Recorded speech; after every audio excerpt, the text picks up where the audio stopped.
Government pensioners অ্যাসোসিয়েশনের জলপাইগুড়ি শাখার পক্ষ থেকে জেলা শাসকের কাছে স্মারকলিপি প্রদান করা হয়।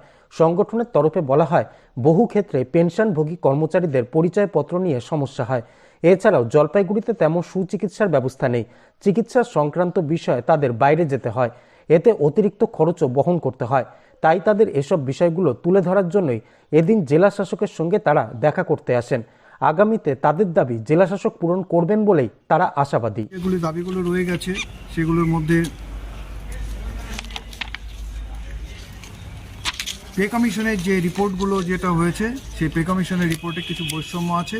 2016 সালের পর থেকে অনেকে পেয়েছে, অনেকে পান নাই।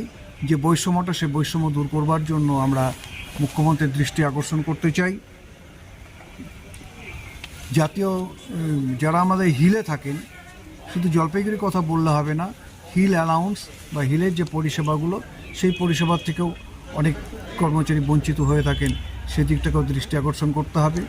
এবং আমরা যেগুলো বলে থাকি জেলা শাসক মহাশয়ের কাছে, ট্রেজারি অফিসারের কাছে, আমরা দীর্ঘদিন থেকে বলে আসছি, কিন্তু কোনো কিছুই পাই না।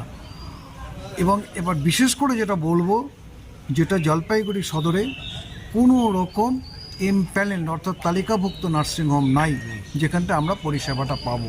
এখানে একটা করা হয়েছে টাচ নার্সিংহোম, কিন্তু টাচ নার্সিংহোমে কোনো রকম বিশেষজ্ঞ চিকিৎসক না থাকার জন্য আমাদের খুব অসুবিধা হয়। জলপাইগুড়ি সুপার স্পেশালিটি হাসপাতাল এবং মেডিকেল কলেজ স্থাপিত হয়েছে এবং এটা 2য় বছর চলছে।